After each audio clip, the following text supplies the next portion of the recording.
السلام عليكم ورحمة الله وبركاته أصحابي soo dhawaada jimca mubaarak maanta fish yar karsaneyna aniga gabdhaheyga my husband is allergic to fish marka aniga iga laawneen insha Allah marka I hope everybody jimca mubaarak jimcadeena inay idin wanaagsan tahay marka fishka waxaa ku daraya in yar oo cusbo lemon pepper iyo toon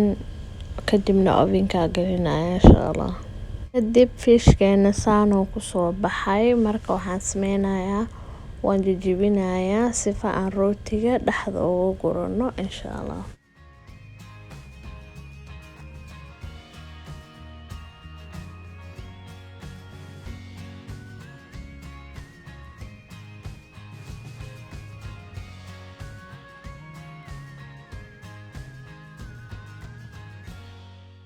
rootikan ayaan ku cuni doonaa intaan soo jarjaro insha Allah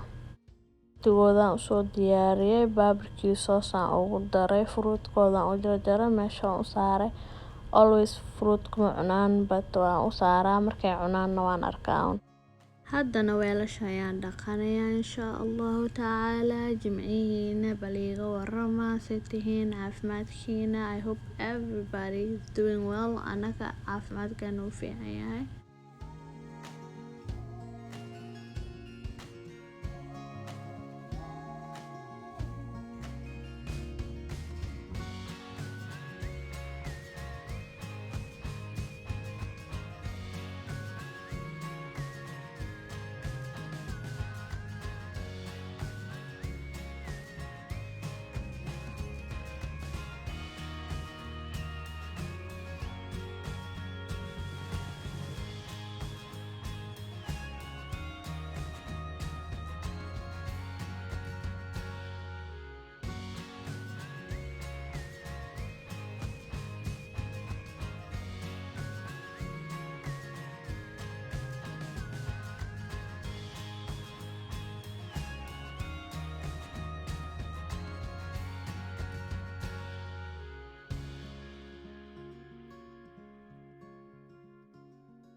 weelasha dhan intaan ka dhameynayo idin ma tusinayo waayo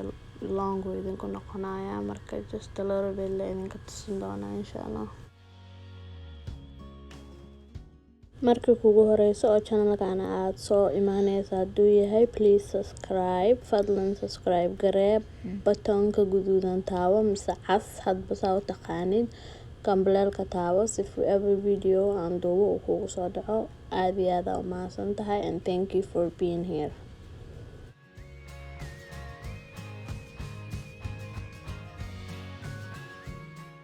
dharka aan dhaqaayay baan waxaan gelinayaa dryerka apartmentkan aad deganahay mashiinta u taala waa very old I can't wait to buy my own insha Allah haddana dharkii aan dhaqaayay ayaan laalaabayaa marka I'm gonna put it away insha Allah haddaan ugu cusub tahay subscribe haddaa hore nala joogi jirto walaal soo dhawow inta waqti kale ku kulmi doono waxaa idinka tagayaa asalaamu calaykum waraxmatullaahi wabarakaatu